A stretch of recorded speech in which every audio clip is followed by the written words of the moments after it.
Well, I'm pretty pumped that we have Kix Diaz here. Great to see you, Kix Diaz. Are you ready for the fight? Ready for the fight, man. Been training really hard this week.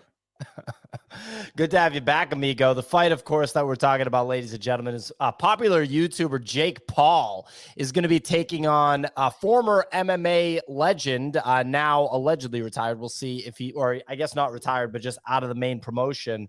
We'll see who wins, Nate Diaz or Jake Paul. Kix, who's your money on? Dude, I mean, I think, Jake, they don't rig the fights. You know what I mean? They make sure that, Pretty Boy don't get messed up too bad. I would just love to see Nate Diaz just like Jake, kind of pisses him off and he just goes for just like a knockout haymaker. But it's boxing, right? So they're padded up pretty hard. Well, it's a different sport, and we've never seen Nate Diaz box before. I don't know if they're actually rigged. Signal, are you even quasi aware of this thing, or is yeah? Sorry, it's just guys, not, I don't know. I don't know cool. who these names are. I don't know. You're not a Jake Paul fan, Signal. Okay, I know who Jake Paul is. Look, I have respect for anyone who is willing to step in a ring and fight. Honestly, but I can't get into like the who's my money on in this round. I just don't know these two people. Sorry. Oh, no, that's a good sign. I actually wouldn't want you on the show if you did know who they are. It just wouldn't make sense. Nick, do you view your trajectory as being YouTuber turned professional boxer? Is that the same trajectory that you think that you're on? No. I don't pay attention to the fight scene. I'm going to be honest. Calling this the fight scene is very disrespectful to the fight scene. Well, I mean, yeah, this is high caliber stuff, Pio. I'm tired of you disrespecting Jake Paul. Jake Paul picking on like retired fighters to me is just not really exciting. I think that's a fair take. Bunny, you have your hand raised. What's going on? I think it's brilliant to only fight retired people who never boxed. I mean, that's like almost guarantees you don't lose. Are you drinking a Prime Energy drink while you say that? I'll hit the store after.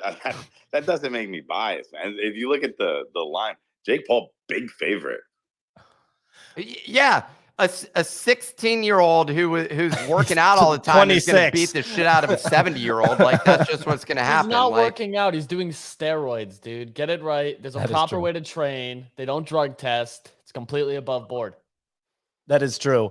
Bunny, I think the funniest part about the Prime Energy drink saga, the storyline that we've been talking about with you, is that you go to the store, it seems, to get every individual bottle. You would think that if you knew that you were going to be drinking these things every day, you'd actually buy them in bulk. What's up with the buying? I don't know where they sell these. And I haven't been to Costco in a while. I guess I'll check it out when I go to Costco. But maybe from the other Prime, Amazon Prime. I don't know. Dude, these things are tough to get, man. They're in high demand right now. Bunny just loves the trendy thing that literally all the kids are drinking. Well, look, ladies and gentlemen in the audience, if you have anything that you want to contribute to the show today, if you want to jam with us on stage, either request to speak or leave a comment using the purple bubble on the bottom right of your Twitter Spaces screen.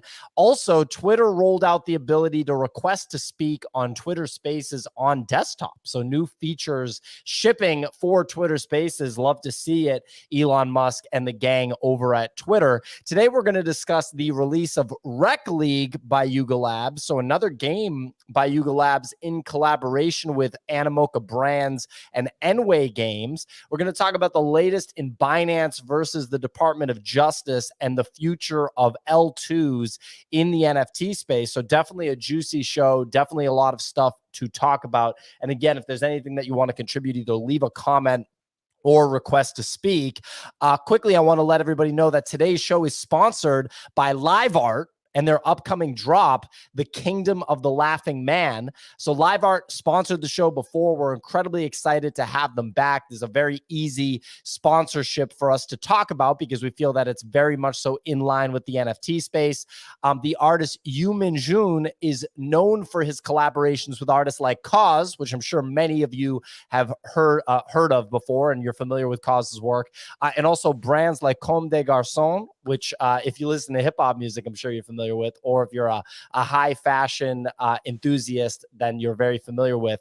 So yeah, Yu Minjun is making his debut in the digital art space by bringing his iconic self-portraits to life in a groundbreaking generative NFT collection. So there's going to be 1,200 unique NFT artworks. Each one is a masterpiece of its own. And if you're interested in exclusivity, there are extremely rare NFTs with special traits that you won't find anywhere else. So all collection holders will have the opportunity to actually order exclusive physical prints signed by the artist himself. So that's, you know, that digital and physical collection. If you look up Yu Minjun and you'll see, Yu's track record in the traditional art world, I'm sure that you'll have a lot of interest in this drop. So stay tuned till the end of the show to get the password for today's free NFT at thenifty.com. So you have to have an account on thenifty.com. You hear me talking about this on the show every day, but we're going to be giving away a free NFT like we do almost every day. And that's actually going to enter you for a chance to win an NFT from this live art drop. So rather than the golden ticket like we normally do, because this is a fine art drop, thought it would be fun to do a little fine art spin. And we did a black and white version. So if you win the black and white version of today's free NFT, then that gets you a free NFT from this drop, by Yu Minjun in collaboration with the LiveArt platform. So very, very exciting sponsor. We're so lucky to have sponsors like this. And this is the second time we've partnered with LiveArt. The first time was a massive success. And this drop, dare I say it, might be even cooler than that one. So really cool stuff there. Pumped about the LiveArt drop. Over to the weather report and the updates from the Nifty Daily Digest. We got Kix Diaz joining the show. Missed you all week, buddy, but really excited to hear this weather report. Got it, sir. Coming in hot. Sorry. Usually you kick quicker. Okay. Today's Thursday, the 3rd of August. Total market volume coming in at 14.9 million. Blurred 10.2. OpenSea still down 2.6. Looking over at the leaders, Apes 29.1. Is that real? Mutants 5.4. Punks holding pretty strong, close to 50, 47.9. We got D-Gods 8.9 taking the lead here. Azuki 4.9, below 5 ETH. Ouch. Captains down at 4.6. Pudgy's holding stable at 4.2. Over the past 24 hours, artist Dirty Robot put the axe down, fired the former CEO, and will now take over as new leadership, citing wanting control to lead the company, vision, and core Ranga values. Guess who's the last notable person to do that? Steve Jobs when he went back to Apple. Floor price is flat. At that's the last time. Right, sorry, last time that's ever happened. YugaLabs teased Rec League, a new game in partnership with Animoca Brands and one of their studios, Enway Play. The game premieres today in 2 hours live on YouTube. So that sounds pretty exciting. Have to see what's up with that. 2 p.m.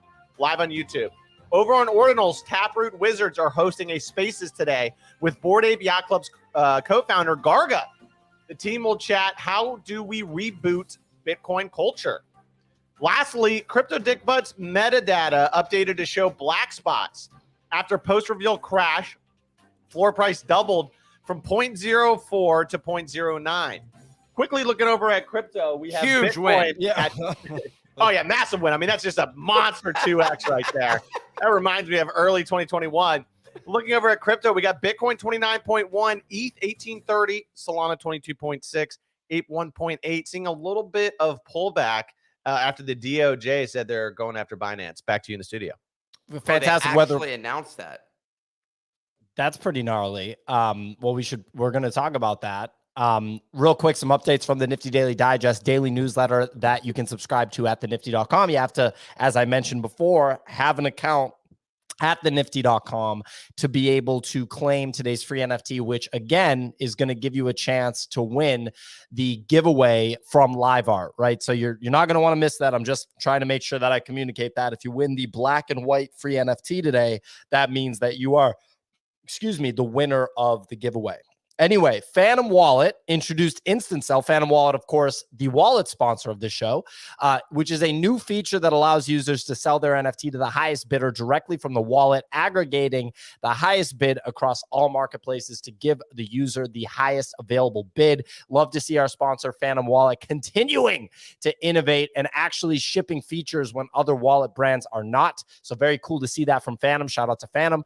Bored Ape Yacht Club's Ape Fest tickets will go live today at 10 a.m. Eastern time, 1 week after postponing the initial launch due to technical difficulties, and the tickets for the party that is called the Fuck It Saturday Miami Party, which is the formal name of this party, will also go live this Friday at 12 p.m. Eastern, with the first 500 apes to request a +1 receiving a free extra ticket. Going to be very interesting to see what the turnout is like for Ape Fest across, on the other side of the world in Hong Kong. Very, very interesting stuff. Last but not least, the Grapes, one of the NFT collections that's new, that's getting, I'd say, some of the, the most hype right now in the space, teased the release of their third game titled Juice Tycoon, a performance genre game collaborating with global brands, and described it as highly monetizable and scalable. So we'll have to see what the story is with that. Those are your updates from the Nifty Daily Digest. Again, you definitely want to have just have an account at thenifty.com so you can claim today's free NFT and have a chance to win the NFT giveaway from LiveArt. Again, if you get the black and white NFT today, when you go and claim it, you see that little animation and the NFT is black and white instead of in color. And black and white means no color, right? So don't DM me saying, is this one the winning NFT, when it has red all over it? No, the black and white one means that you won, ladies and gentlemen. Every time we have a giveaway, people are like, did I win? I'm like, yours is not gold. You did not win. I'm sorry to tell you that. Anyway, today, black and white, though, not gold. Rec League, which is the game created in collaboration between YugaLabs, Animoca Brands, and Enway Games, surprised everyone by announcing the game yesterday with a tweet. The only details that we know so far is that it is powered by ApeCoin, which makes a lot of sense. Enway Games labeled themselves as, quote unquote, the pioneers of F2P mobile gaming. What is this F2P, Kicks? Free to play. Free to so play. Okay. So you can download the app for free, and then they monetize you. Like they try to get you to buy packs or gems or whatever in the game. But that's like the most popular model for mobile games. Okay. Yeah. I mean, I knew free to play. I've never seen F2P. Yeah. That makes a lot of sense. It seems like free to play in general is the most popular model. Yeah. So they said they're the pioneers of free to play mobile gaming, now Web3, and that they are a part of Animoca Brands. The premiere for this game will be today at 12 p.m. Eastern on YouTube. So rolling it out on YouTube. Kicks, have you been paying attention to this game? You're a CEO of a Web3 gaming company in your own right, Crypto Raiders. Yeah, I think like, to my knowledge, they've kept this one like pretty under the radar. I haven't really heard about this until like they started to like push it out. So yeah, it's going to be like news to me, but I'm definitely going to tune in at 2 p.m. and watch it, because it's definitely going to be interesting / exciting. Rec League definitely sounds like it's like some sort of like, combat, PvP, some sort of action like that, which is right down my alley. So I'm stoked for it. And it definitely solidifies my thoughts recently on that. YugaLabs is kind of positioning itself more as a game publisher than a game developer. They're not really in-house building any of these games, right? They're outsourcing these games to other studios. And so, Animoca Brands is massive in the Web3 gaming space. And so this seems like this is one of their studios. So yeah, we'll have to see. I definitely think, for me personally, this may be more down my alley than a Dookie Dash or the other one that we've been playing, Heavy Metal. What do you make of the amount of new games that YugaLabs is dropping at this point? Like, it does. I know this one is a collab game, but I don't know. Is this bullish to you? Like, they seem to be really cranking over there. I saw somebody in the comments say, "Is Yuga a gaming studio now?" I'm like, yeah, I don't know if you've been under a rock for a calendar year at this point, but yes, they are a gaming studio and have been. They're literally a $1 billion startup at this point. But go ahead, Kicks. Yeah, they're definitely like a publisher, like they're publishing it, and that's how they're able to do all these different games, right? Is they're going to like different small studio shops, indie studio shops, saying, hey, you build Dookie Dash, we'll give you $1 million. Hey, you build Heavy Metal, we'll give you $1 million. Hey, Animoca, we already have this partnership for you to publish 3 games for us or whatever like that. I think the key for this game, right, is that Dookie Dash and Heavy Metal both required expensive Yuga assets, right? And they were pretty much gated to the Yuga community. I think the interesting one on this one, and since it wasn't on the Bored Ape Yacht Club roadmap, my assumption with this one, especially since, as you said, Enway pioneered free-to-play, right, games, is that this may be their first attempt at a free-to-play powered by ApeCoin game that anyone can play. And then this is the real test. It's like, hey, can they get the marketing engines rolling, right, and get outside people playing this game and having fun instead of 4,000 people in our space playing Dookie Dash and Heavy Metal? That's going to be the real interesting thing. Yeah, I mean, Dookie Dash had that crossover success where big-time gamers like Mongrel ended up participating. That's kind of the only example that we've really seen of that in Web3. Clemente on the call sheet put, is Animoca one of the top operators within NFTs right now? The answer is yes, because they are, actually running a business that's been around for 20 years and fully committed to, building quote unquote Web3 games, like games that are integrated with NFTs. Nick, what do you make of the frequency of these, releases that are either by Yuga or in collaboration with Yuga, like Kick said? Like, is this, how interested, I know you don't come from the gaming world, but how interesting to you is this, that they're, continuing to ship new games and collabing with people that are big time game makers? Well, Pio, the market doesn't seem to give a crap, is what the reality is. I think at this point, they're just, I don't know, they're just making press releases and doing partnerships. It's good that they're still active. Their partnerships division is building things. I'm curious to see what is rolled out. Without any information, it's impossible to actually provide any. I'm gonna wreck you in Rec League, bro. Oh man, you're gonna get wrecked. Get wrecked. So I don't think that. I don't know about this. One quick thing I just wanted to clarify. Kix, you said Department of Justice with Binance. That's not yet confirmed. And instead it's speculation that they've waited to do something. Did you also read what it says in the documents that they released on that? Like what in the statement? Further in the statement, what a lot of people missed was that when they were like, we may press fraud charges, like further down, like paragraph 3 or 4, they're like, but we could also just give them a fine or ask them to like be nicer. Like it was like so soft. That sounds like the exact wording probably inside of the document. It was. Yeah. Well, and the reason why they said that is they were afraid, Easy, that it would cause a run on exchanges, right? Yeah. I mean, yeah. It's so grateful, kind of them to be concerned about the well-being of crypto holders. But yeah, I don't know that that this really. Anyways, I just thought it was worth clarifying that I don't think this has occurred yet. But dude, if Binance went down and you got FTX going to, like, I don't know if anybody in this space is not a scammer. I'm going to be honest. I'm going to have to start looking at myself in the mirror and really dig deep to say, Nick, are you a scammer? Are you stealing people's credit card info, Well, I'm just trying to figure it out at this point in time. Because that's what we're dealing with. I was thinking about it the other day. I saw like Sergito venting about something on Twitter, and I even like posted a reply, and it was like, I mean, whether or not that comment matters is one thing, but I think instead it was sort of bear market vibes, which is like, when like.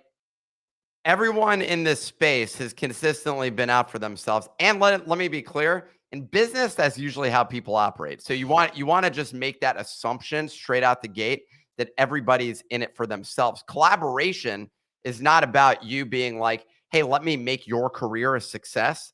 Instead, it's about, let's do a partnership so both of us can further our careers because we're both self-interested. So that's like the first thing you got to understand about business. And I see a lot of younger people who get like surprised when like someone, the other party wasn't really truly interested in being their friend, because they're not. Like most people. You said it's younger people that you're seeing that in?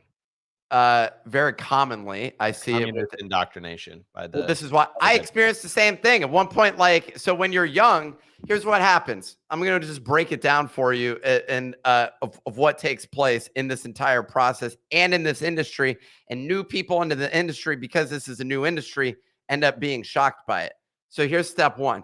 You get excited. You go to events. You go to places like that, and you're like, wow, this thing is exciting.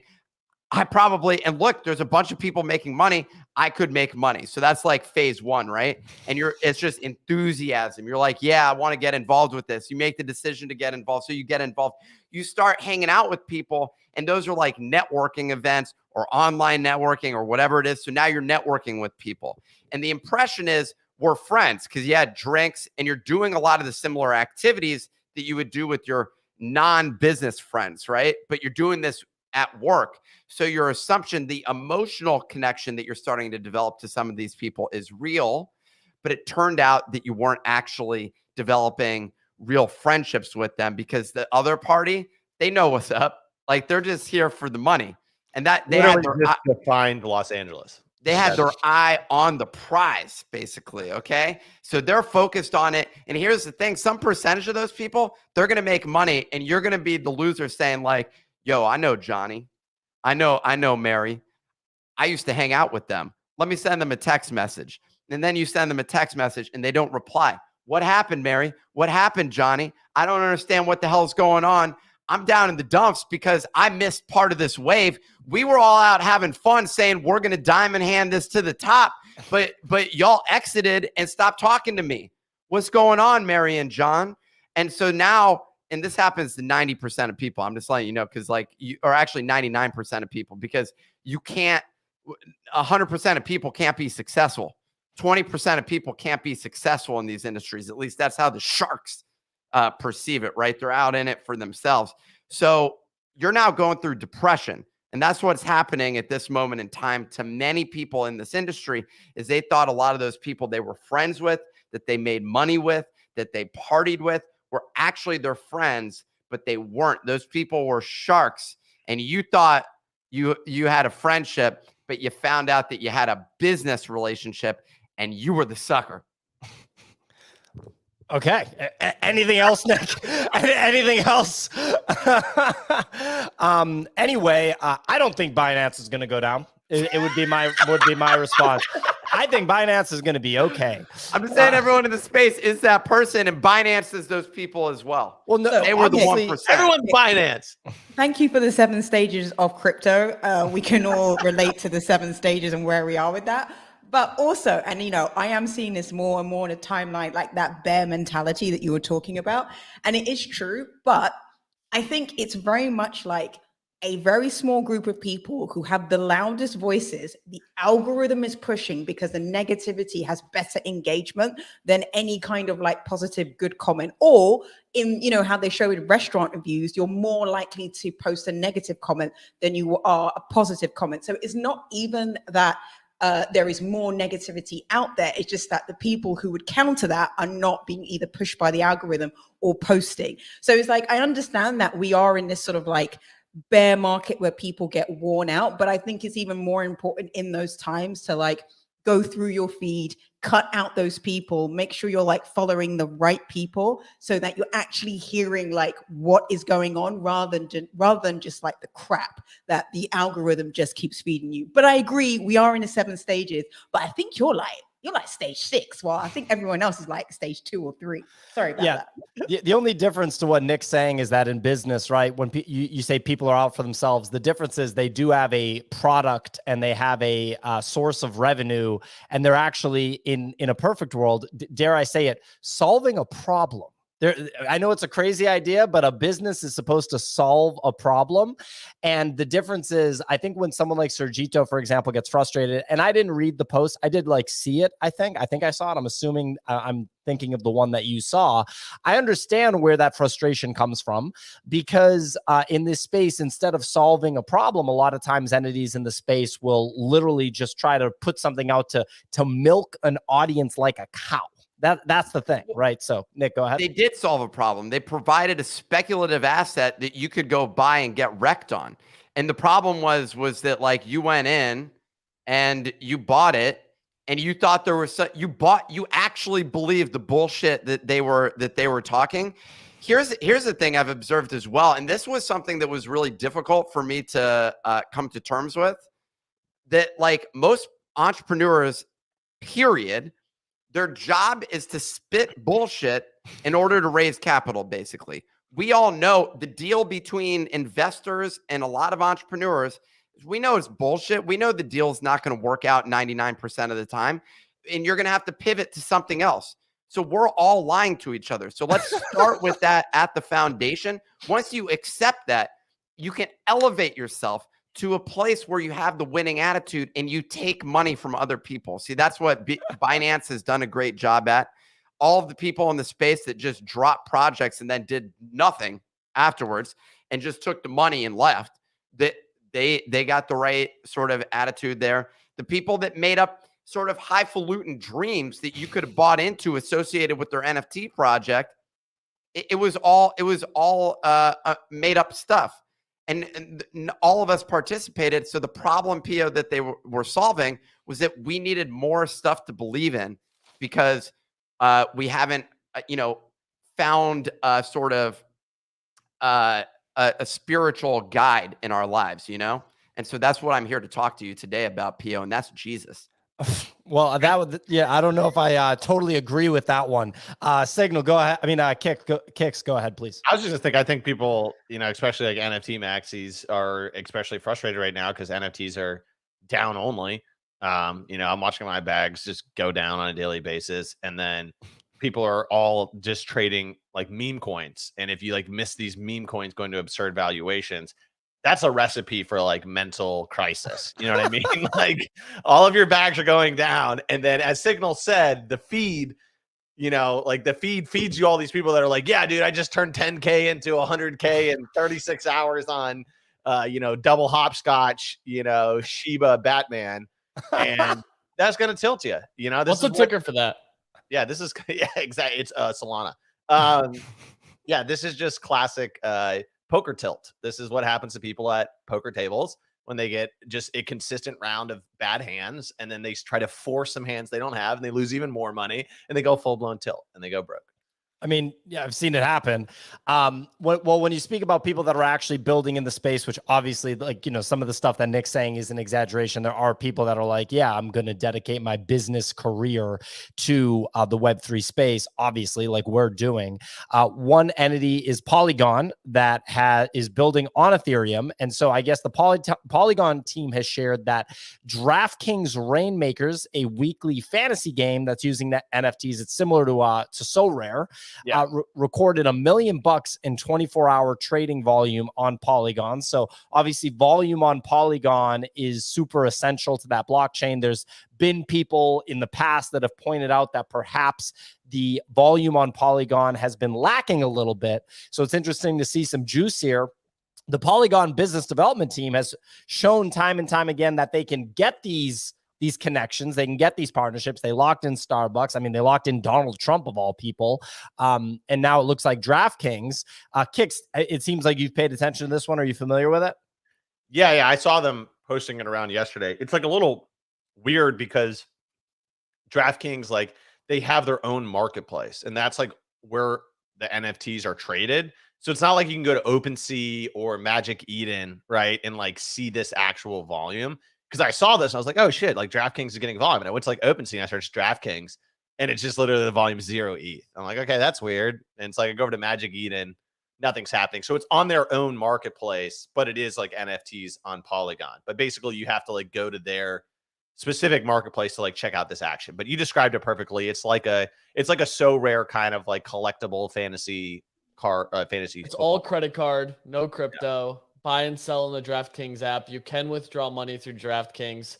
All the data is done on the blockchain. So the NFTs themselves, there's no actual like mention that it's an NFT. It's just straight, yeah, pay with your credit card, pay with your DraftKings balance. You can gamble on DraftKings, use those funds to then purchase collectibles, resell those funds, use them in games that are specific to like what assets you own.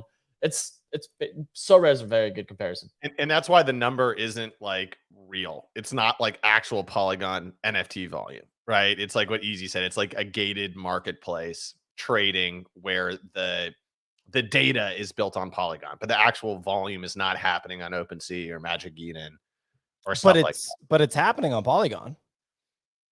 Yeah, but it's like there's no like, Matic gas, there's no Yeah. transaction cost, they're not spending any cryptocurrency. That's the difference. Is like when you look at like an OpenSea volume, there's ETH being used. You look at Magic Eden, there's Bitcoin and Solana being used. There's transaction costs. You look it's at our processing. network or at our platform, money's being spent. Exactly. Exactly.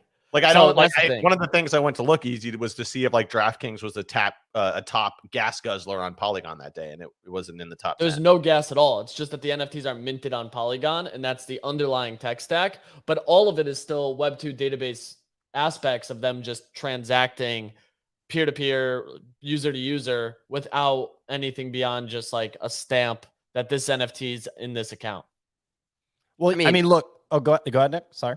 I think the future of most of this is directionally down that path where I you have agree. custodial trading. I think, and this is basically our entire thesis. The NFT space has, there's a bunch of things that have gone wrong. One, I think people don't like the majority of people that participate in NFTs don't like NFTs at this point. And the reason is they lost money. Like the majority of people, I think, have lost money on NFTs. Other than us who, like some of us who were around for 2021, but the friends that we told to get involved, they were the ones that lost money. Shout out to those friends. You weren't really friends. It was the shark in the water. Onion ring. What's that? It was the third layer of the onion ring. We were like the first layer, and we pulled the second layer, and the third layer just got whacked. It's Yeah, your lawyer. Exactly. But yeah, I think ultimately all of this goes towards a much more custodial path. And that's what made Bitcoin and all this stuff get mass adoption in like 2013. Coinbase, I would say, is like the breakthrough technology, if you want to call it that. They were the platform that made this all possible. Yes, you had, what was the one that got, that rugged? Mt. Gox. Mt. Gox. And there were a bunch of other exchanges. Many of those people still in this space, just under a different pseudonym, still scamming. They like all those exchanges were just a bunch of garbage. Yeah. And then Coinbase came and like transformed that. And so Gemini and Binance being the other like two main ones, I would say. I don't know. I guess Kraken and OKX, those are some other ones in there that have tried to bring some legitimacy to it. But all they enabled people to do was just move that money around with it just being a database ledger entry rather than having to do on-chain migrations for these things. So it's interesting you bring that up, Nick, because one of the things I was looking at was there's been some people that have been talking about the meme coin narrative as like this is the last interesting on-chain thing that's going to happen in a little while. And their point is that there's literally there's less than 10,000 people in this space. Like we've been talking about that in NFTs, right? But now like crypto traders are talking about like there's less than 10,000 people in this space. And it's wild. Like Unibot, I'm sure you all have heard about Unibot. It went to a $200 million market cap. It's essentially a Discord or Telegram trading bot. So it allows you to trade coins without running MetaMask transactions. Like Easy has a competitor to them called Maestro, and he can just like send a buy signal and it will buy in his wallet or in a shared wallet or whatever, right? Yeah, use a burner wallet. Never use a hot wallet. Yeah, so Unibot went to a $200 million market cap. Guess how many unique holders of the token they have? 5,000. Wow. 5,000, and it went to a $200 million market cap, right? This thing's insane. Not traded on exchanges or anything. So literally 5,000 people determined that this thing was a $200 million market cap. Now it's at like $100 million. Dude, Kicks, you know how many people traded Ethereum yesterday? Like 14. Yeah, exactly, dude. It's like quite a situation that we're What's the actual number? Because I know you were looking at this, right, Nick? No, I was looking at the velocity of money, actually. Here was the interesting thing to take a look at. So we're running stats because we have our own economy, essentially. We have bones that we issue to people on our platform that have Nifty.com, bodagos, and portals. And so in the traditional economy, you look at velocity of money. And essentially, I looked in the U.S. economy in terms of total GDP is 1.2 times the total money supply in theory, or something like that. They use something. There's different money supply numbers, so I'm being a little bit rough here with my math, but that's basically what it is per quarter. So each year, the U.S. economy is turning over all of the U.S. dollars in circulation 4.8 times, something like that. How much did NFT volume account for total number of ETH in circulation from the beginning of 2021, let's say, through today? What percentage of how many times the ETH supply do you think was turned over? That's a good question. I think I would not be surprised if there's a lot of listeners that are like, I hadn't thought of that, but I'd be very curious to hear the answer, Nick. Well, okay, so there's total number of ETH, and the total number of ETH is 121 million. Okay. At the peak level, this is in January of 2022. This is the highest ETH volume. Yep. There was 1.6 million ETH traded. So that means less than 1% was turned over in a month, which means in a year, if you even stuck at that level, which was the all-time high. Yeah, you'd be at 12% of all Ethereum turned over, basically. AKA, if you were viewing that as the economy on ETH, well, it's just not happening. Now, where all that money is happening is people moving money between wallets. Yep. But the distinction is like when you measure like in a real economy, like the US economy, GDP is a measure of actual output in the system. Right. It's not just moving money between bank accounts. Exactly. So that measures as zero. But if you look at it on the like, you could view volume on coin market cap as indicative of something, but we don't measure the daily stock market volume as a contributor, as just a factor within GDP. Instead, you look at actual money earned reported on like income statements. I paid a plumber. I bought a glass of milk. Exactly. So like the reality is right now in crypto, we're at such a small level as it applies to actual utilization within the system, aka an economy being built. But what I do believe is within that system, you could have platforms, call it where there's 5,000 people or something like that, or where there's 10,000 people. There's plenty of niche marketplaces that exist within that system, but they're not reflective of it. They're not even measured on any chart pertaining to the overall economy, because it's like, or even within that broader market that it exists in, like e-commerce or something like that. You can have a niche site making $1 million, $2 million, $3 million a year in e-commerce, and it doesn't show up anywhere. No one gives a shit. Yeah, like that's not like on the Federal Reserve's internal docs. They're like, how about that guy's hat business that makes 1.3? Like, no, it's not how it works. Joe Biden isn't calling you like, man, we the American people appreciate it. Yeah, exactly. So I just think the broader takeaway is that as of today, now Coinbase, their revenue is probably like pretty sizable as a percentage of like total amount of like Bitcoin in circulation or something like that, right? Is that they're making billions of dollars in revenue. Now you're starting to show up on some sort of metric. And I think that's where you end up trying to have to like measure these things to figure out like, let's say that if ETH was at 1,000, what's the total market cap of? And you want a fun fact about Coinbase? Volume was so light this last quarter, 25% of their revenue was USDC earn. I believe that, and that's why they're shifting their business model. They have this paid service now where you can basically have a Coinbase membership for like $25 a month, because I think these companies that are publicly traded, actual, big time businesses, like growth companies, are getting sick of violent, cyclical volatility. It's like not ideal. right? Like it's an awful bit, and it doesn't follow the traditional business cycle. It follows the crypto business cycle, right? Which is a massive boom followed by 4 years of depression, basically.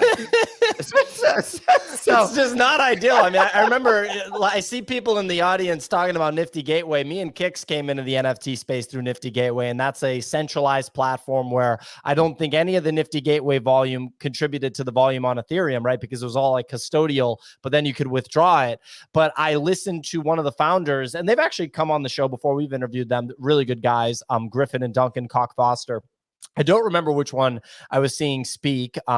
They're twins, so I don't remember which one it was. It was either Griffin or Duncan. But he was talking about how frustrating the cyclical nature was, like just from a running a business perspective, because it's like it's gnarly. Like, you know, like their highs are extremely high and then the lows are low. Obviously the industry will change over time, but it's still so young that that's still the reality of it.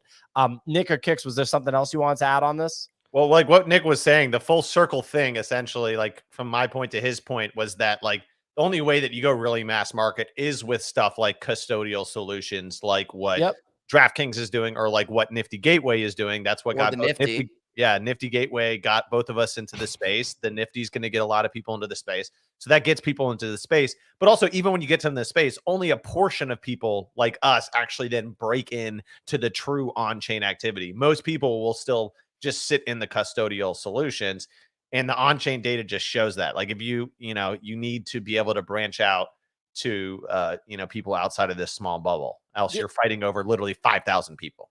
There has to be some level of like being technical too that factors in. I want to talk about DraftKings real quick. Some commenters, Kix, are asking what you're building, literally building behind you. What has happened in this room, Kix? Ladies and gentlemen, on the YouTube channel, I'm just looking at Kix's background. It basically looks like an office that just got ransacked. What is going on back there, Kix? Yeah, I think like slowly things that can't fit anywhere else are getting piled into this room. Because that thing right there, that's a Christmas tree holder. And then below that is a 25-foot blue Ethernet cord. And then that's headphones. And then in that trash bag is something weird. But don't worry. I'm laying some 2x4s in the attic, and then I'm going to throw all this stuff up there. Wow. Okay. Kix the handyman. I'm glad to see Mrs. Kix respects the podcast studio. So does that mean the attic right now, the floor is just insulation? Exposed? It's insulation with like just horizontal 2x4s. So it's not like I need to put some vertical 2x4s so that I can put some stuff on. It's going to become a nice little room up there. Yeah, you know what I'm saying? You may have to go escape.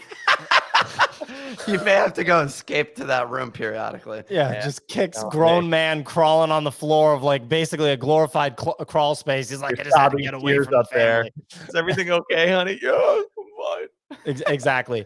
Look, ladies and gentlemen, just want to take a second to shout out the sponsor of today's show. We're very, very excited. LiveArt. As we talk about the state of affairs in the NFT market, it's awesome to see people that are focused on, building things that actually bring real value to the NFT space, and that is LiveArt. So today we are talking about a drop.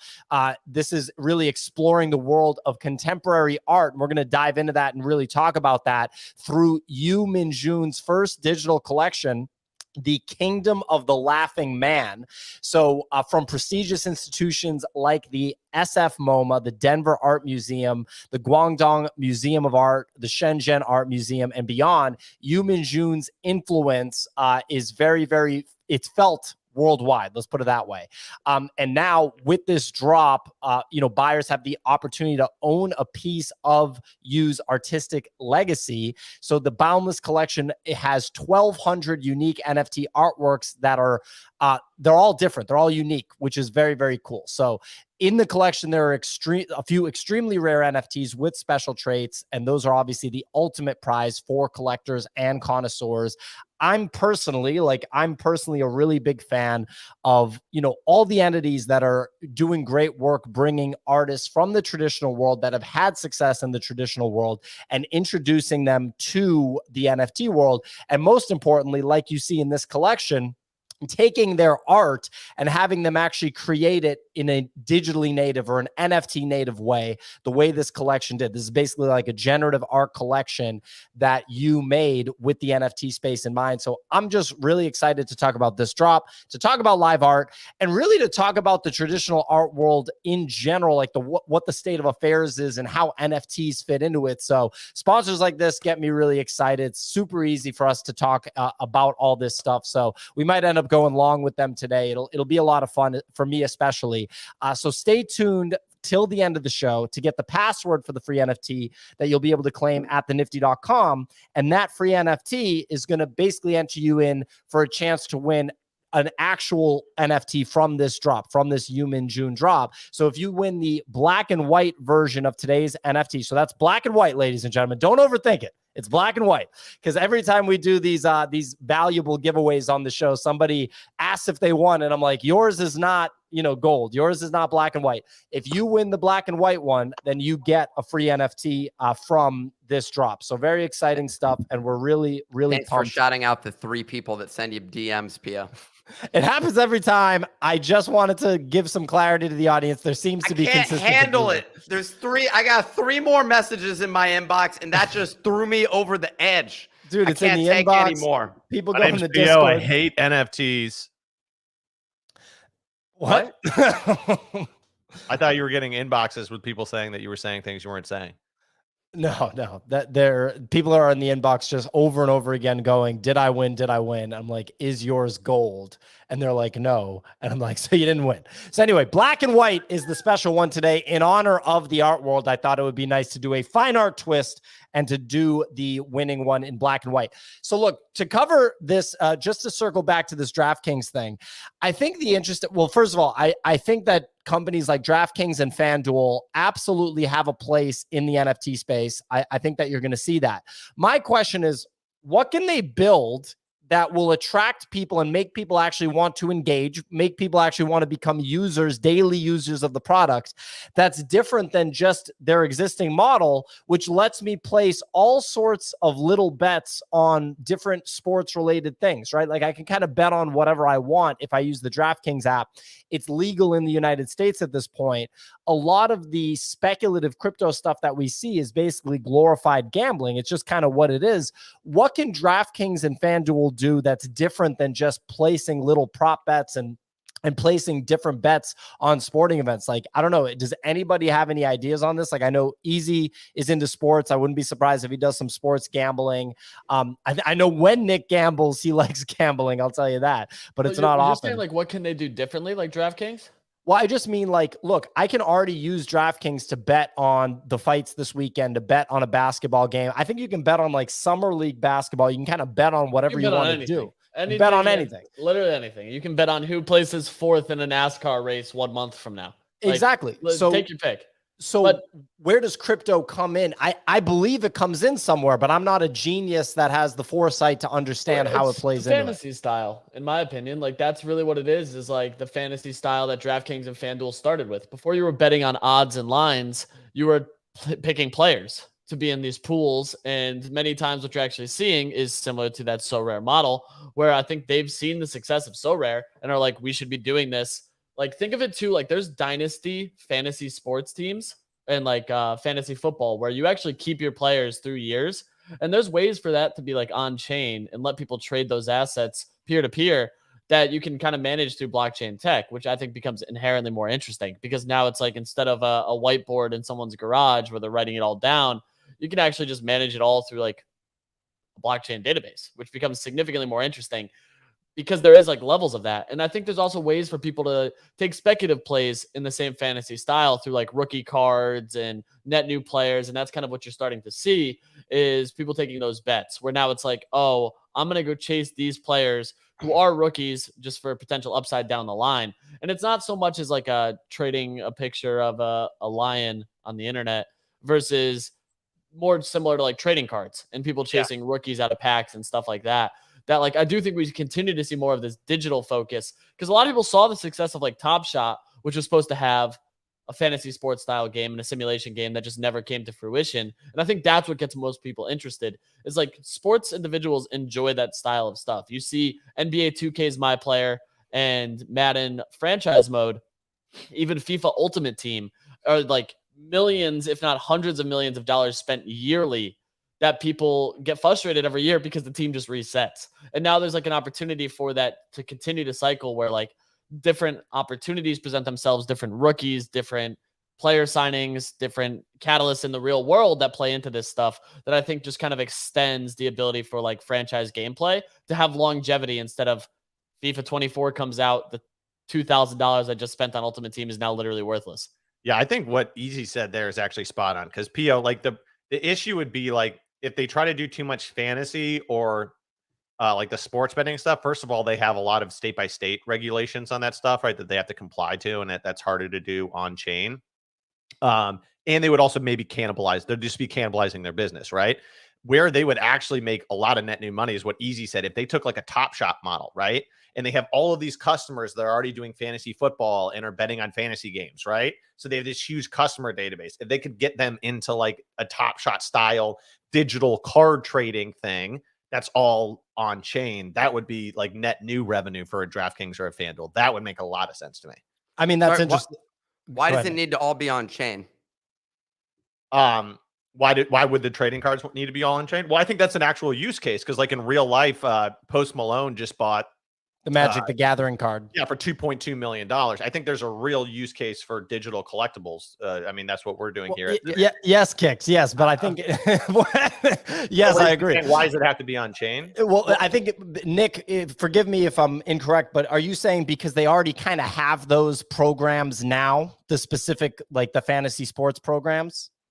Yeah, like, well, here's something I've been trying to figure out as well. So our platform is focused strictly on the collecting side of things, and the things that we roll out are focused on the collecting side of things. So the game is collecting. But in a lot of other games, or in the case of FanDuel and DraftKings, which are gambling places, the reward, okay, and fantasy sports, but the reward of fantasy sports is hopefully money at the end of it. Yeah. So you're playing to win. To win money. And so it still is kind of a play to earn situation. Yeah.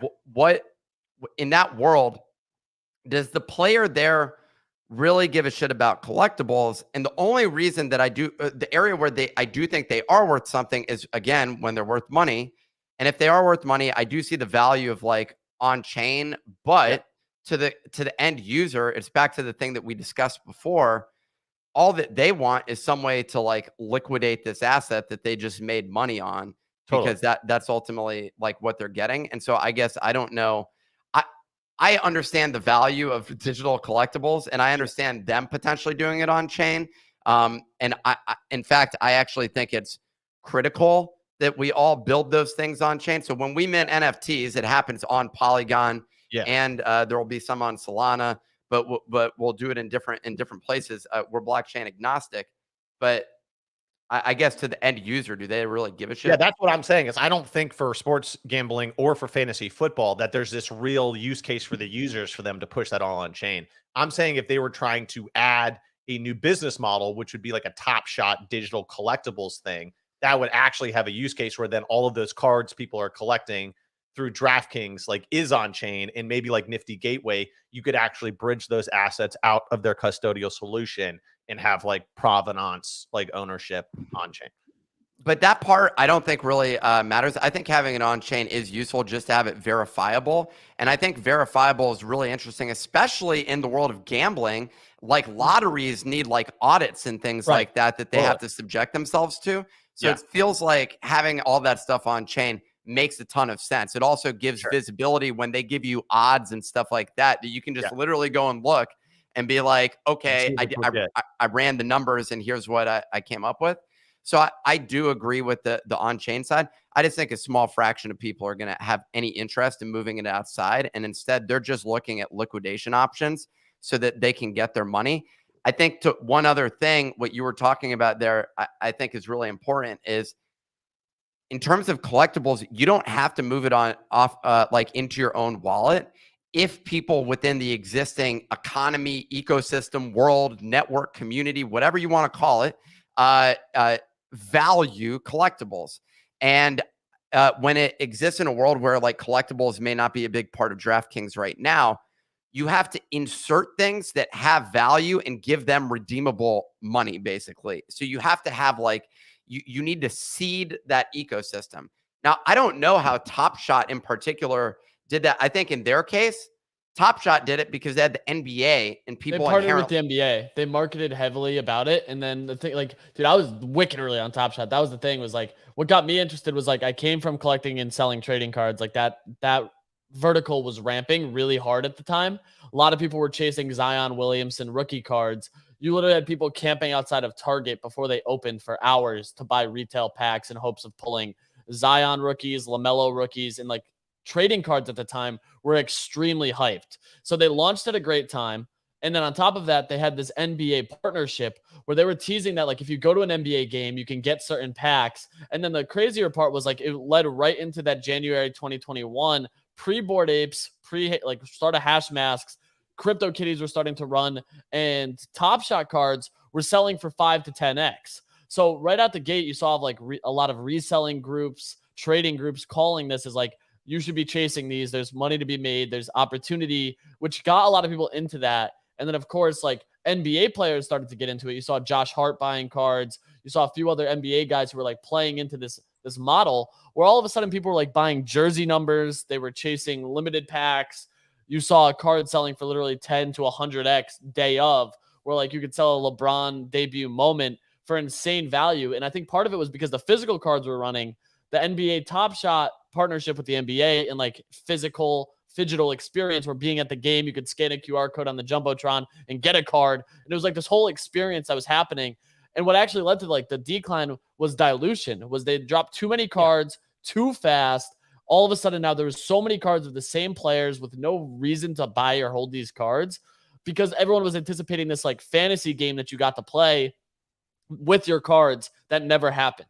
And then they started rolling out like just showcase your cards and make a movie out of like these moments and put them all together. And everyone's like, this is more effort than it's worth. Like, what's the point?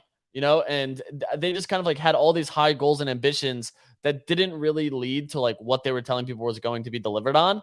And then, of course, NFTs started running. So everyone kind of pivoted from that to digital collectibles instead that were just like PFPs and where they felt that there was more value. I know Bunny was early on it too. So I'm kind of curious to hear what he thinks about it because we were both in Top Shot around the same time. Bunny. Well, if you remember Moment Ranks, which was just like the ranking website, they pushed out like a bare bones version of that fantasy game for the NBA playoffs before even Top Shots could.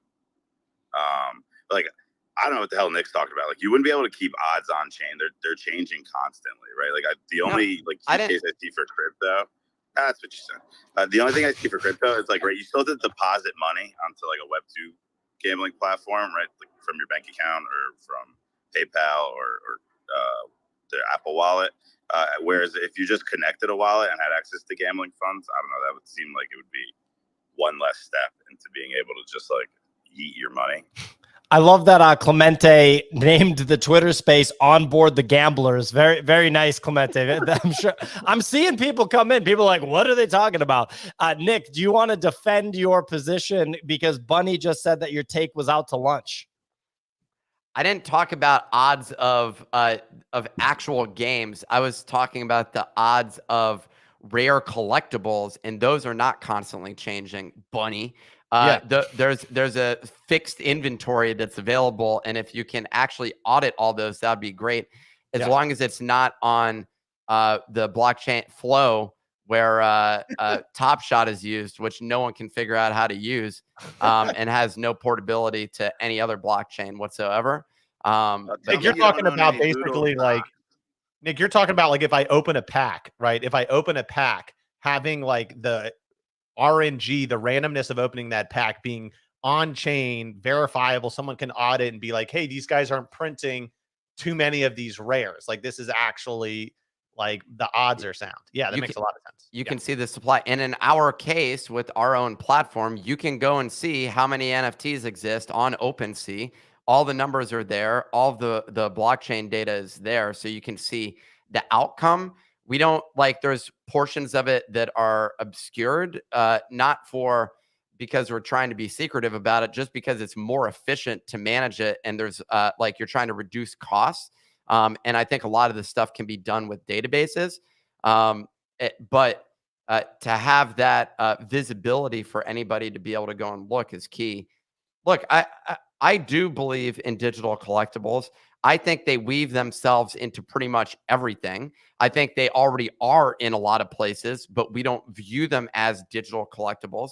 A lot of the games that I see implemented do an awful job at it, where suddenly like they throw in random like icons of stuff that doesn't look good. And it's just like, what? Why? Like, what's my incentive to go collect that thing versus something where like, I remember at least Magic the Gathering, I played the game once, okay? But I bought the cards when I was younger because I had a friend who had bought it, showed me the cards, and I was like, yo, those look cool. Like, the art on this is sick. And you'd be like, wow, that like looks really cool. So I'd buy them just because I thought that I thought they were visually compelling. And so I think that that's the same case with a lot of collectibles, even Pogs to that degree. You're like, oh shit, you got the hologram one that you ended up collecting. It looks cool. You hold it in your hand. You feel that experience. And I think that's like, if you just throw them into things just for the purpose of it, it's not going to go pretty well. But I think you can really seed an ecosystem of collectibles. And that's going to continue to happen. It already has happened. It's happening right now. It's going to continue to grow. A lot of it will happen on chain, but for the consumer, most of it won't. Yeah. And I mean, when you make those comparisons, you have to factor in how early we are to the digital component, just straight up, right? I know people say it all the time, but that's the thing. So it's just like the Wild West right now. We don't know what's going on with what's going to work, what isn't. But look, I'm incredibly pumped to talk about our sponsor, or talk to our sponsor today, LiveArt, and the drop that we're discussing here by traditional artist, or I shouldn't say a contemporary artist, I should say, Yu Minjun, and his entrance into the digital art space. So we have Boris on stage, we have Elena on stage, and we're really, really excited to learn about this drop. Just, coming out the gate, Boris, Elena, what is LiveArt, and what can you tell us about this drop? Hey guys, it's Boris. I'm the CEO of LiveArt. It's great to be with this community again. As you mentioned, we were here before and it was a great success. So looking forward to this conversation. Just to tie it to what was discussed here before, the way that I like to think about LiveArt is that we bring quality and value to the crypto markets. Not cash grabs, not meme coins, not shit coins, quality art NFTs from artists with established careers and who have already had success in the traditional art world. So artists with great fundamentals, established careers, large collector bases, extensive price histories. This is what we look at when we take an artist and then bring that artist to Web3 in a digitally native way. This is basically what we do. This is the business. We have been doing it for a couple of years. The backgrounds of the founders and the team are on the intersection of traditional art and crypto, and so sort of speak both languages and able to make that translation for the artist, to make them comfortable with entering the Web3 space and entering this new type of collectors for themselves, and for the collectors, really getting them to understand that they're buying into something that has a fundamental value behind the NFTs that they're investing in, and that fundamental value is measurable and quantifiable. Awesome. And one thing I did want to touch on is who's invested in LiveArt. You've got some big names: Binance, Animoca, OKX, KuCoin. So really, really cool stuff there. I do want to talk about this drop, talk about Yu Minjun. It's always very interesting to me how the contemporary art world works, how the art world, the physical art world works, I should say, just anything outside of NFTs, the mechanics there, who's selling, who's not. And Yu Minjun has had, great success in the art world thus far. So I'd love to talk about that and maybe talk about you coming into the NFT space now. So if you could share a little bit about Yu's journey thus far, the success that he's had in the traditional art world, and, all things digital artwork as well. Sure. Elena, you want to say a couple of words on that? Yes, so my name is Elena Zavalev, and I'm heading the curatorial team at LiveArt. I'm also a co-founder at Kadaf, which is a crypto and digital art fair that has been founded in 2019. So I've been in the space for a while and still very excited about it. I also wanted to add that, LiveArt takes curation very, very seriously. And for us, showing and selling the best artists in both traditional and digital spaces, first and foremost. And, Yumin Jun is such an incredible figure and artist in the traditional art world, and his entrance into the digital art world is, hasn't been, I think, anticipated, but is truly welcomed by both traditional and digital communities. So it's very, very exciting. Awesome. Yeah. And the collection is called The Kingdom of the Laughing Man. So we have 1,200 unique NFT artworks, and they're inspired by Yumin Jun's self-portraits. Can you guys speak a little bit to the success that Yumin Jun has had, whether it's at auction or just previous sales of his physical artworks?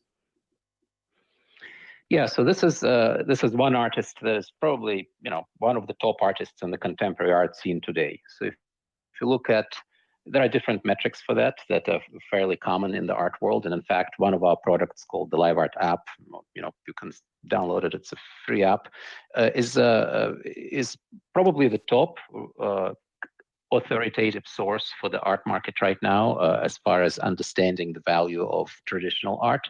So if you walk into any any auction house or many of the galleries anywhere in the world, you will see people on the LiveArt app checking prices. And that's because we have just about anything, any art piece that has ever sold in the traditional art world would be represented in that app. And we have an AI machine learning layer sitting on top of it, predicting the current market value of anything that has ever sold, or anything that you may throw at it that perhaps hasn't sold, but you can give enough information about the artwork. So there is a page there for Yumin Jun. You can check it out. The total volume of sales for this artist is $150 million at auction, probably at least as much in the private sales markets. It's a huge volume. The artist has had a lot of commercial success over the years. If you look at some of the top auction records, they hover between $5 and $6.97 million per painting. So really very, very successful artist from the commercial perspective. But that's not the only way to measure a success of an artist. There's also the cultural influence and the cultural recognition and success. And so the way that you can quantify that is by looking which museums hold his works. And in this case, the works of this artist are held in the permanent collections of many of the most prestigious museums in the world: San Francisco Museum of Modern Art, Denver Art Museum, many museums in Europe and Asia, and plus Museum in Hong Kong, many museums in mainland China. So some of the major museums have been acquiring his work over the years. And then the third measure of success, I would say, is the influence on the pop art, not just the art scene, but also the popular culture. And so this artist has had many collaborations with artists like KAWS, with fashion brands, as you mentioned in the beginning. So he has his influence has seeped into the popular culture as well, not just in the art world. So these are all the different measures of success, I would say, right? The quantitative one, the volume in the market, which has been tremendous and growing. Actually, over the last 12 months, it's been on an upswing, 18% growth. Recognition and influence in the cultural sphere, and collaborations and influence in the popular culture. Absolutely. So this artist has got it all. Well, that's clear. Brian Brinkman, friend of the show and talented artist in the Web3 space, just commented that he likes used stuff. Yeah, said that he definitely likes the work. I'm on liveart.io right now, and this is something I wanted to talk about, is just what you just described there, the price database, the app that you guys have. If people go to liveart.io, right at the top, there's a scrolling ticker that basically displays the top selling artists in the world right now. And I'm surprised at how many living artists are at the top. And when you and I spoke ahead of this show, you talked about how a lot of people think that contemporary art doesn't actually pull the same weight as, like art, non-contemporary art, I should say. And so I just find that so interesting. Like right now I see George Condo on here. He's a living artist. Obviously, Gerhard Richter, I believe, is top 5 on, the rankings. What can you talk about when it comes to the contemporary art world and maybe some misconceptions that people have about who's selling in the contemporary art world week in and week out? I can start, and I'll pass it on to Elena. She's a curator. But from my perspective, people like to have as many connections to the art that they collect as possible. And so, in fact, most people prefer to collect art by living artists because, they have a connection with artists. They could potentially visit the artist studio. They, in this day and age, may have an AMA with an artist like we are going to have with Yumin Jun on Monday. So there is this personal connection. And so for this reason, among others, contemporary art, just generally speaking, is doing very, very well compared to, let's just call it legacy art. Elena? Yeah, also, we all know how intransparent the art market is in general. So the opportunity to actually get in touch with the artist and to confirm the authenticity of the piece is priceless. And I think that's always been one of the drivers for the prices. And like Boris said, hearing directly from the artist, hearing the artist's intention is really, really valuable. And that's one of the things that drives the prices up. Love to hear it. Many people don't realize that, by the way, but art, just traditional art, excluding the crypto part of it and the NFT part of it, is a huge market. It's a $65 billion market. I was actually very interested in that discussion about ETH and its turnover, which amounts to about 12% a year, much, much lower than equities or other asset classes. For art, it's 4%. So it's a huge asset class. It's about $1 trillion asset class. About 65 billion of that USD trades every year. So it's a few percentage points, right? So it's not particularly liquid. And one of the things that digitization is doing, digitization taken broadly, both digitization of traditional art trading and also digital art, is that liquidity has been creeping up, right? It's been increasing.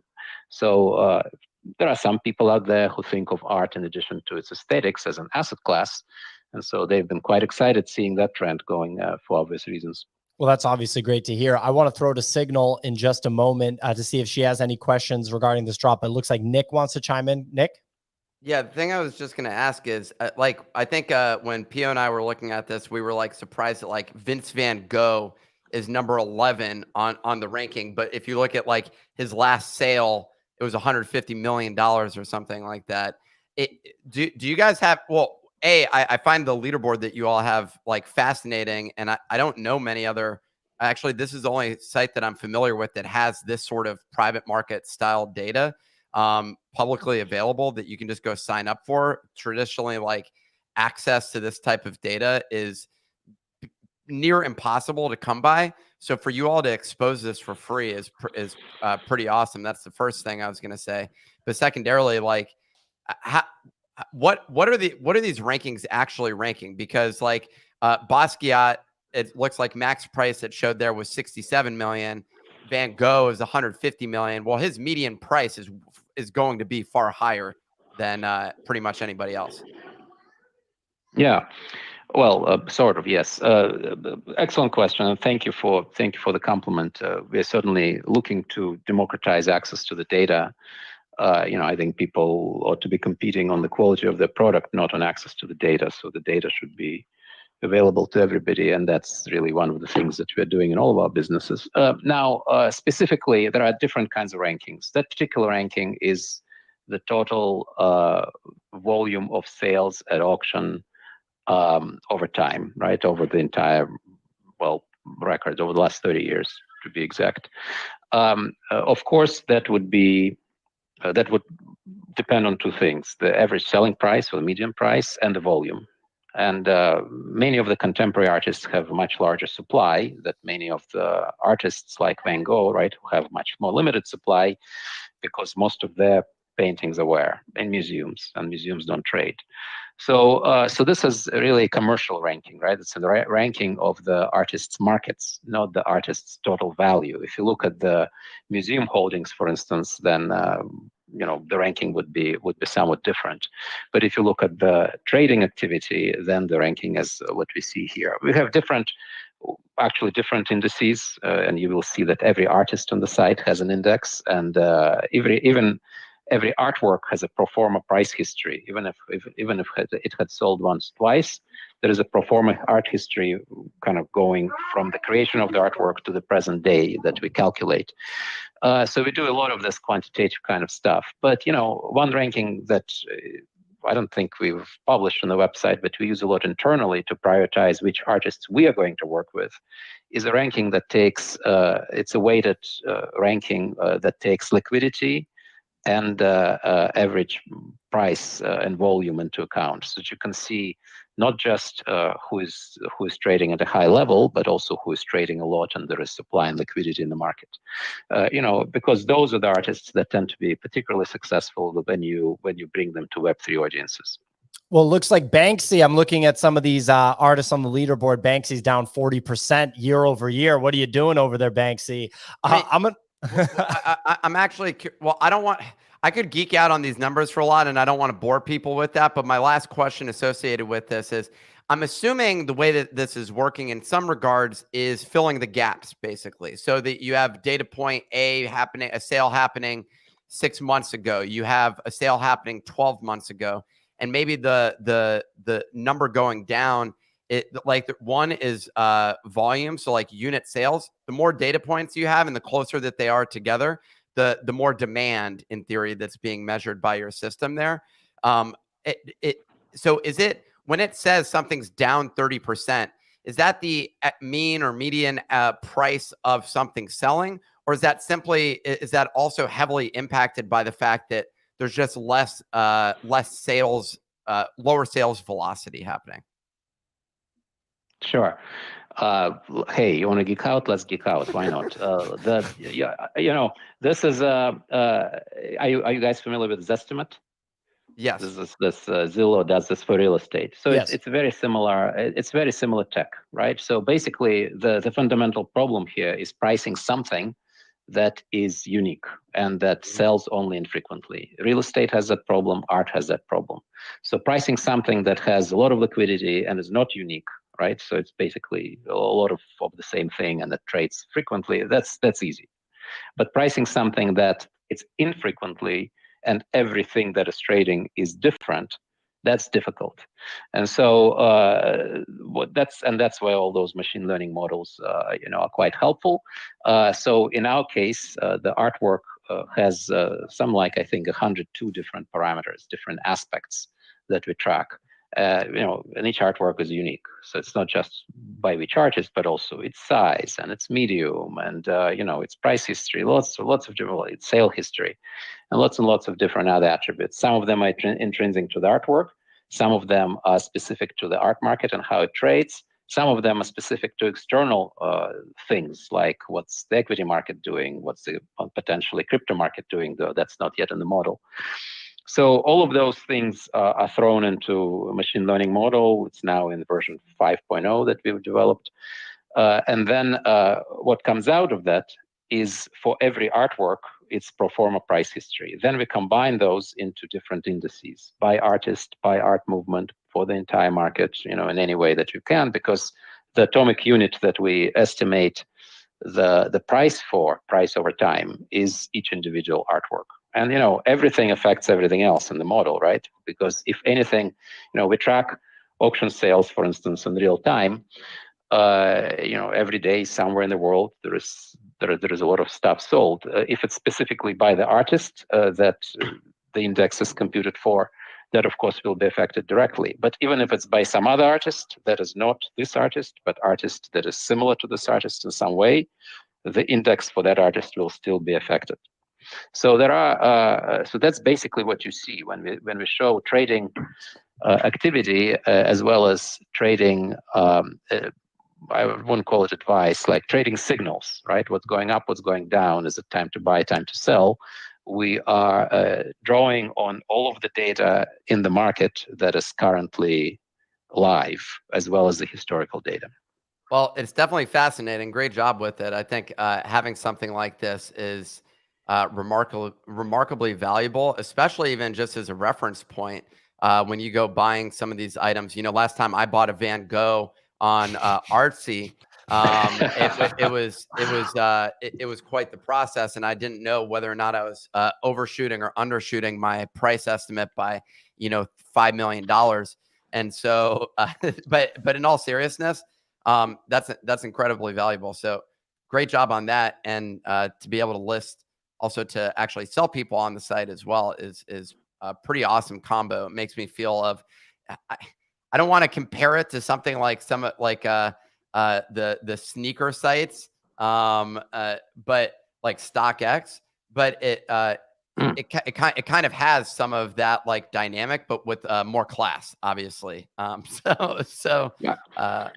Appreciate I would say for traditional art, that would be a fair comparison, right? It's like StockX, it's a peer-to-peer site with centralized fulfillment. So it's sort of similar conceptually, though a bit more class, as you said, and a different price point. But yeah.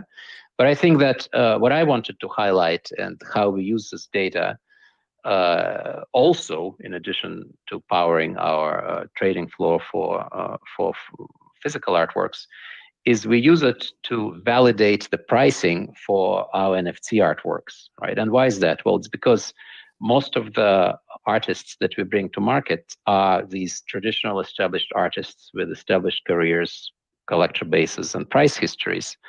And so when we help them to enter the Web3 space and we publish an NFT collection by those artists, we use this art market data to make NFT artworks an extension of the artist's existing market. And that's very, very important. It's important for the artist and it's important for the collector.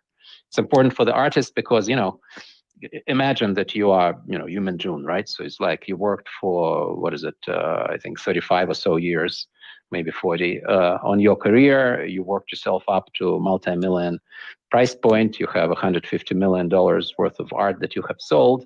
And now, right, you're entering this new space. Well, it's important from the artist's perspective that this entry into Web3, doesn't damage that equity that the artist has built up, the career of the artist, right, and everything else that comes with it. Because this is still a working artist, right? He's continuing to produce traditional artworks. They have a price level. You don't want that price level to crash if the Web3 project, some wrong goes with the Web3 project. So from the artist's perspective, it's super important that the Web3 project is priced properly, introduced properly, is artistically sound, and has the right audience that is not going to, dump and speculate. Trading is okay, but it's going to collect. It's going to hold the artist's artwork for the long time.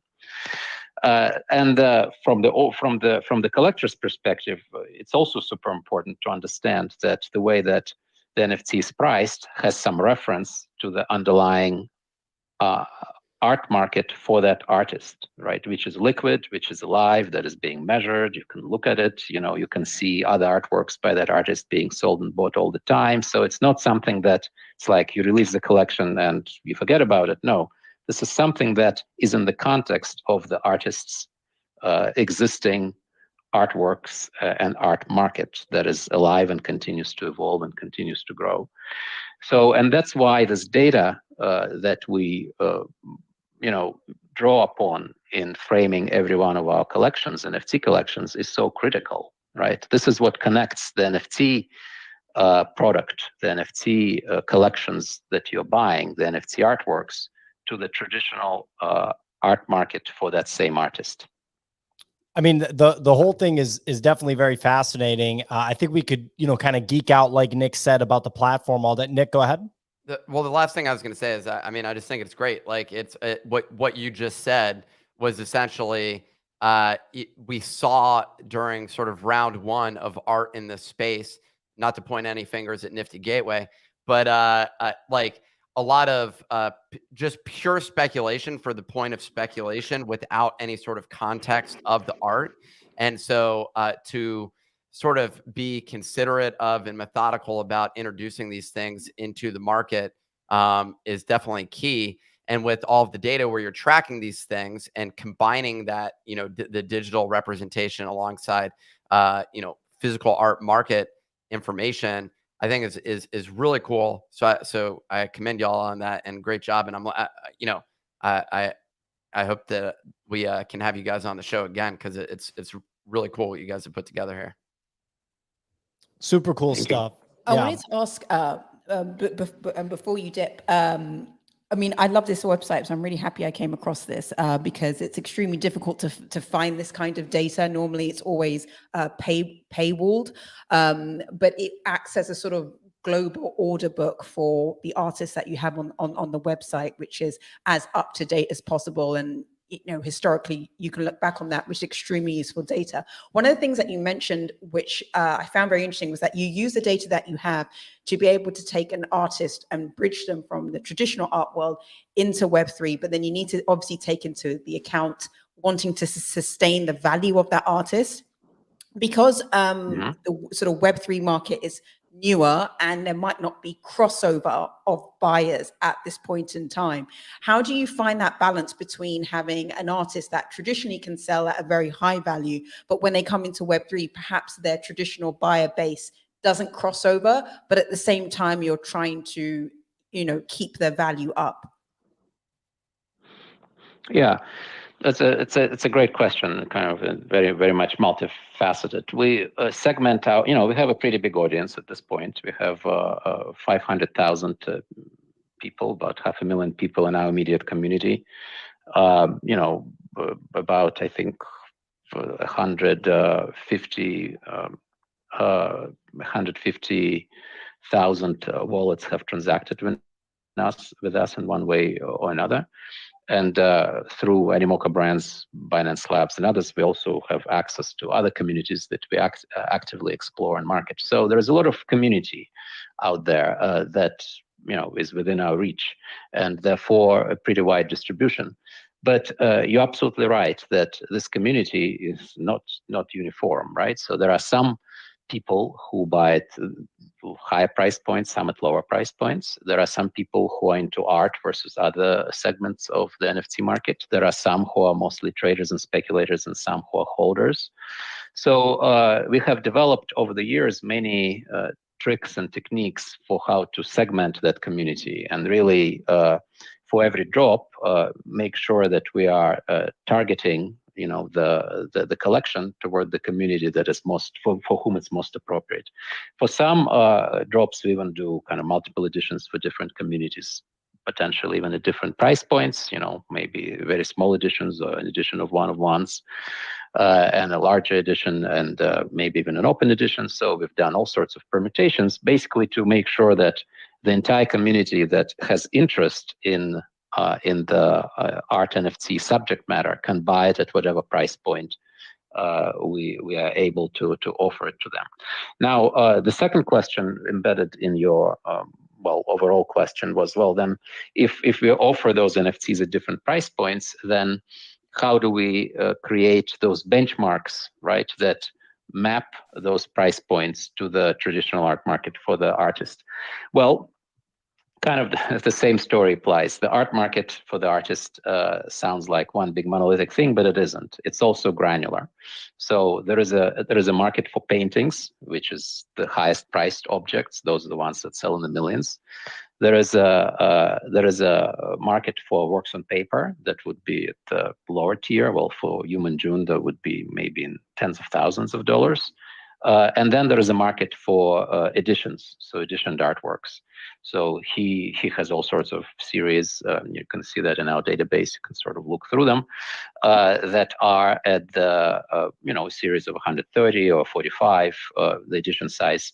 So those limited editions, each edition would sell for something like, currently, I think, about $5,000, right? So now we are getting much closer to the price of each individual NFT.